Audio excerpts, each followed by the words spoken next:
estou gravando esse vídeo como uma forma da gente revisar, fazer uma revisão de português para o simulado, tá bom? Então, eu vou recapitular com vocês alguns tópicos que nós vimos na nossa apostila. No nosso primeiro módulo, nós falamos dos verbos impessoais e de predicação verbal. Vocês se lembram dos verbos impessoais? São aqueles verbos que não possuem sujeito, né?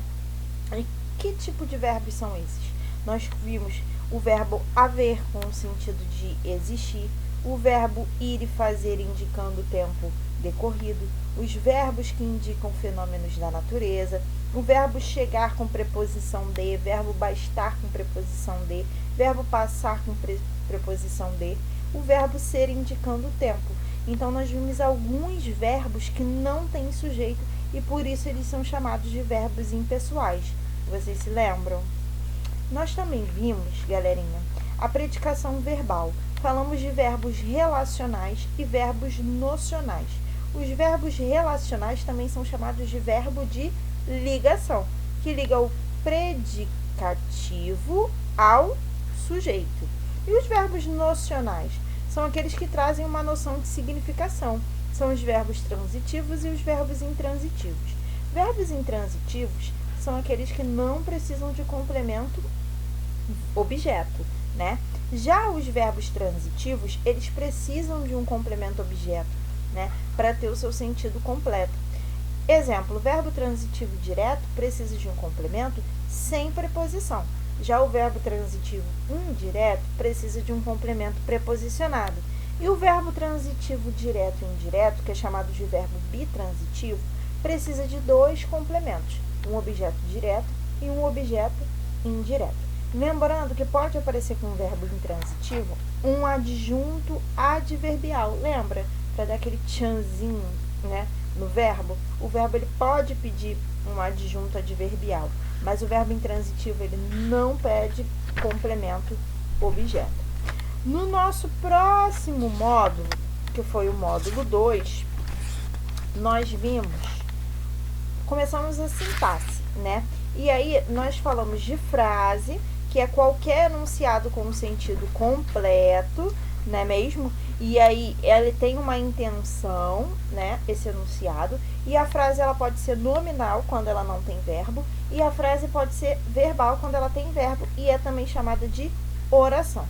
Nós vimos os tipos de frases, as frases declarativas, as frases imperativas, as exclamativas, interrogativas e as optativas, né? Falamos de oração e período. Oração é aquela frase verbal. O período pode ser simples ou composto. Se for simples, só tem uma oração chamada de oração absoluta. O composto tem mais de uma oração. Como eu vejo quantas orações eu tenho no período? Através do número de verbos. Não se esqueçam disso. Nós falamos de sujeito. O que é sujeito? É o termo sobre o qual se faz uma declaração, não é mesmo? E nós vimos os tipos de sujeito. Sujeito indeterminado é aquele que eu não consigo, né, detectar quem é, por isso o verbo vai aparecer na terceira pessoa do plural ou na terceira pessoa do singular com a partícula ser, chamada partícula de indeterminação do sujeito. Nós falamos de sujeito simples, que é aquele que só possui um núcleo. Falamos de sujeito composto, que possui mais de um núcleo. Falamos do sujeito elíptico ou desinicial, que é aquele que não está aparente na oração, porém nós detectamos através da terminação verbal. E falamos de oração sem sujeito, né? Que é aquela que apresenta verbos impessoais. Também estudamos predicado. O que é o predicado? É o termo que contém a declaração sobre o sujeito. E ele pode ser predicado verbal, nominal ou verbo nominal. No predicado verbal, o núcleo é um verbo nocional. No predicado nominal, o núcleo é um predicativo, que pode ser do sujeito ou do objeto. E vimos o predicado verbo nominal, que é aquele que tem dois núcleos, um verbo nocional e um nominal, que é o predicativo. Predicativo do sujeito é uma qualidade do sujeito. Predicativo do objeto é uma qualidade do objeto. E já no nosso módulo 3, nós vimos os termos integrantes da oração. Os complementos verbais. Quais são os complementos verbais? objeto direto e objeto indireto. Nós temos um objeto indireto quando a nossa oração apresenta um verbo transitivo direto, que é aquele que pede complemento sem preposição. E quando aparece o objeto indireto, que é um termo preposicionado? Quando nós temos um verbo transitivo indireto, que pede um complemento preposicionado. Nós falamos também do complemento nominal, que é um termo preposicionado que complementa o sentido do substantivo abstrato, adjetivo ou advérbio. O que é um substantivo abstrato? É aquele que precisa de alguém para existir. Exemplos: sentimentos. Amor, ódio, raiva, tudo isso é substantivo abstrato. E lembrando, o complemento nominal é um termo paciente, ele é um termo preposicionado, ele pode ser um alvo, ele não vai expressar posse, né? E o agente da passiva é aquele termo que pratica a ação verbal na voz passiva. Quando nós temos a voz passiva, o nosso sujeito é paciente. Não se esqueçam disso. No próximo módulo que nós estudamos foi o módulo 4. Nós falamos de termos acessórios da oração e vocativo. Quais são os termos acessórios? É aquele que pode ser retirado da nossa oração. Então, nós temos adjunto adnominal, que é o termo que é ligado ao nome, né? Que modifica os nomes, e aí esse termo pode aparecer preposicionado ou não. O adjunto adnominal, ele indica posse, ele pode ser um tipo de, e ele está ligado ao substantivo concreto ou abstrato. E lembrando que o adjunto adnominal é o termo agente.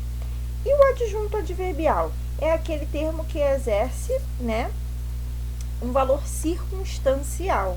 Todo valor circunstancial que o advérbio tem, o adjunto adverbial também terá. Que valores são esses? Lugar, afirmação, negação, assunto, modo, todos os valores que o advérbio tem, o adjunto adverbial também vai ter. E os dois últimos assuntos que nós vimos no módulo 4 foram o aposto, que é o termo que tem função de explicar, especificar, explicitar, resumir, enumerar ou identificar outro termo, né? E aí nós vimos que tem o aposto explicativo, o aposto especificativo, o aposto enumerativo, o resumitivo, e nós vimos também o aposto distributivo, né? E o vocativo? Vocativo é um termo isolado. O que é vocativo? É um chamamento. Ele existe por si só. Todos esses conteúdos estão na sua apostila. Se você tiver dúvida, você pode rever os vídeos do SAI Digital. Refaça os exercícios da sua apostila. É muito importante que vocês treinem. O exercício é fundamental para a fixação do conteúdo na cabeça, tá bom? Vocês também possuem os nossos exercícios do caderno, além dos exercícios da apostila. Tem os slides que foram enviados para os grupos dos responsáveis no decorrer do nosso estudo dessa apostila. Então, vocês têm todo um material que fale desse assunto, ok? Fiz uma revisão e espero que tenha ajudado vocês. Um beijo e até a próxima aula. Até logo, gente. Fiquem com Deus e cuidem-se.